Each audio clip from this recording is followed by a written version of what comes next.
Hello everyone and welcome. Sit back, relax, make a cup of tea or whatever you like to drink and get ready for new stories from Yellowcat. Send your own favorite stories in the comments below and maybe they'll be in our new video. So, subscribe to the channel if you're not subscribed yet, and let's get started. Managers, what is the most unprofessional thing an employee did that got them fired? Although I wasn't a manager, the junior manager who told me about it was a friend of mine from my time working at the shop. It was a well-known clothing business, and my friend D and another manager, P, were wrapping things up for the evening. It was Friday night, so they were chatting and asking about plans for the weekend as they were closing up. P claimed that he had no money to accomplish anything. D took one of the cash bags out, briefly left to get something else, then returned to begin handling the cash for the evening. The store had a dumb policy where they didn't question anything if it was under or above €100. D asked P, "Didn't you say you were broke?" when P started talking about his plans while D was organizing the money for the evening. P said some cash he had forgotten he had. D was wary but didn't say anything. When P was absent the following day and D was present, D went to the head manager and informed him of his concern that P had stolen some of the money. They looked at the security footage from the previous evening, and sure enough, just as D was walking away from the cash bag, P came along and removed a 50 yen bill from it. When they reviewed the video, they discovered that the man had been stealing between $50 to $100 every time he closed the till. He changed his amounts so they were never exactly the same and kept them below the "something went wrong here" threshold. When the chief manager contacted to say they needed him to fill in because someone had called in sick, I guess he assumed they were onto him since he never arrived. He was from a different nation, and because he vanished without a trace, I assume he returned there. He worked at the company for several years and often closed the till, so they assumed he stole a substantial sum of money.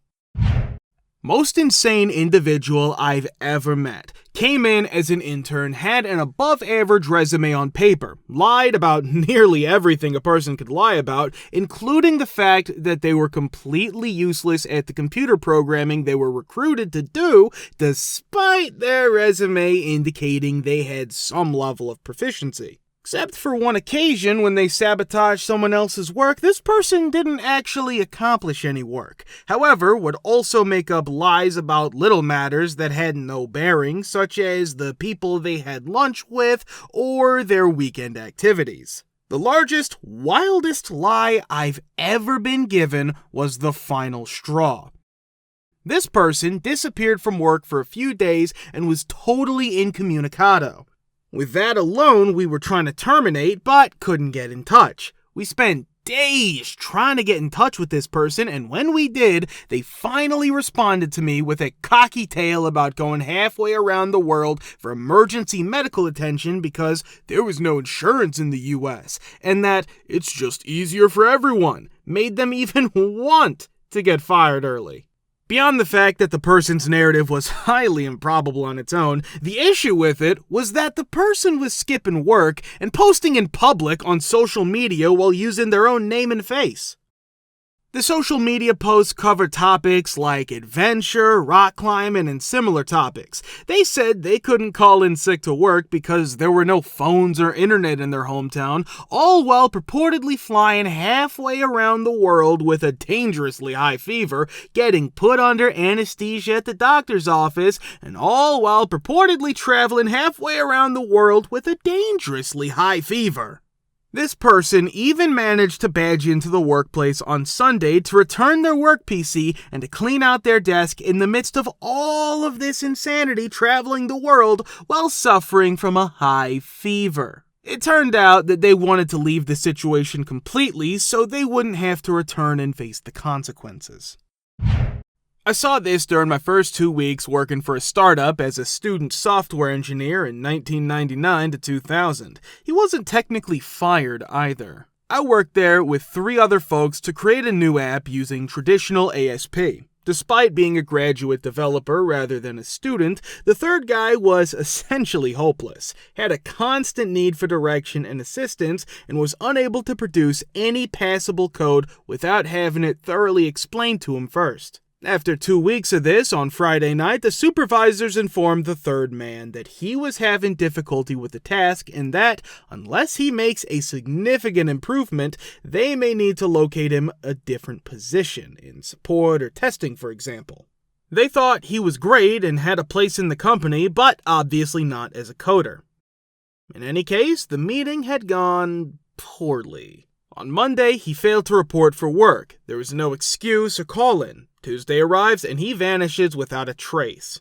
Tuesday morning, the management reported that they were unable to contact this person at all and that he was not responding their calls. He will receive a full 4 weeks of income as a severance package despite barely having a foot in the door, they tell us, and they will be forced to ship this check to his residence with a covering letter because they feel they will need to fire him. The check was to be distributed that evening. Completely excessive, yet the managers were nice folks. The man finally enters the workplace at around 2 p.m. smelling strongly of alcohol. Says he hopes we're all happy and yells insults at us all. Admonishes the employer that he can put the job up his A. The boss is standing there and he is asked, "Are you sure you're quitting and we're not firing you?" The person rips up the letter or check that was being mailed to him as soon as he leaves the office. Never saw the third guy ever again. Can't believe he peed away a 4-figure check by having a tantrum. My former employer had a rigorous onboarding program that was held regularly for all new hires, regardless of organizational level. I worked in HR and helped our trainer arrange the program, presenting certain sessions.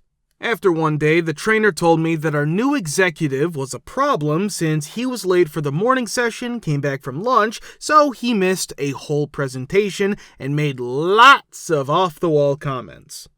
It was a headache since he lost touch with us during his cross-country move, then showed up a week late for his start date as if nothing went wrong. Since he had a great work history and the other executives liked him, our HR director and CEO let it go. The HR director stated, "Well, the execs clearly want him here, so there's nothing we can do about it," when I brought up this latest idiocy. Yes, but all the trainers complained about how disruptive this jerk was. However, things work out. An executive group member presented on the 4th day of training. This time, the CEO took charge. The new executive sat front and center and fell asleep while the CEO was outlining how leadership sets the tone for the organization. When the CEO left, he took the new exec with him, never to return to our premises. That's how a hates-to-fire-anyone marshmallow CEO was pushed to the edge and how a new executive lost his job almost quickly after moving his family 3,000 miles away. What was the absurd reason the HOA wanted to sue you? Oh my god, I lived in a Santa Monica apartment building with 5 units for 11 years. The president was a crazy old man who didn't know much about technology or how the government works. He also had a grudge against everyone else. The treasurer was a drunk, morbidly obese psychotic who had scammed the previous owner out of the building by harassing them over and over again and was stealing from the HOA. I stopped paying my dues eventually because we couldn't agree on what a repair was, and these 2 idiots sued me. Within 30 seconds, the judge threw out the case without prejudice. It's nice, but your home should be quiet, right? My peace will never again be subject to the whims of that kinda tiny Napoleon. Turned out, the HOA wasn't even valid with the state. Not much was going on with me. There was no longer an HOA in the area where I lived. I'm not sure when it happened, but I wouldn't have bought in that area if it had one. The past president of the HOA still tried to get people to do stupid things. When I put up a fence, it kept my dog in the yard and out of trouble with the leash rule. I mean, it made sense to me. The old effing S called the police on me because I put up a fence. She said I was dog fighting. Keep in mind that we're talking about the normal 6-foot wood fence that everyone puts up. It was still easy to see into my yard since the street was about 6 feet higher than it. At that time, they were trying to change the HOA and I told them to go away. I was not going to agree with that crap. But my mom was going through her own case. The HOA said she wasn't paying her fees for a month. She is old and can't see very well or drive anymore. I can tell you, though, that she is very careful with her money. Every time she pays, she's right on time. It's so true that she has it set up so that it pays itself every month. I went to her computer and logged into her bank account to see how much she had paid the HOA. They only went back a few months, which wasn't enough to call the HOA into question. Then I took her to her bank, where they gave her, I think, 2 or 3 years worth of bank records to look through. I made sure that from the day she moved in until now, no payments had been late. We tried to let the HOA know about this, but they wouldn't listen. In the end, they told her she'd do late fees and attorney's fees on this $350 monthly fee that she was said to have missed, which turned out to be over $2,500. After another month or two, it's now $5,000. After we called a lawyer, he told us a few things. Now, the HOA said it wasn't a missed HOA fee, but a fine for throwing away a box that wasn't broken down in the trash. That the president of the HOA was taking pictures of me and having someone at the DMV look me up by my tag number. We're not sure if this is allowed yet. That the head of the HOA is suing us without going through the board, which is against the law. It's not clear to us whether that's the law or HOA board rules. That he's suing a huge number of people in the area. A member of the board made threats against a citizen, then made the same threat in front of a police officer and was arrested. That person got help from the head of the HOA. The head of the HOA has also decided that a project worth more than $1 million needs to be done on the land. He signed it at a last-minute board meeting without letting anyone from the community talk. He is giving each person a certain amount of money based on how many bedrooms they have in their condo. He only needs a 1-bedroom apartment, so he will pay the least. He renovated his 1-bedroom house, which he rents out and doesn't live in. It is thought, but not proven, that he used HOA funds to pay for the work. Someone in the neighborhood wrote a letter to other neighbors about these problems, in secret from the board. The residents banded together and rioted, demanding that the board members quit and pay back the money that was stolen, or else they would all sue the board to H. The board members were scared and did what they were told. Now, the ex-chairman is still paying triple dues in order to return to the treasury all that he stole.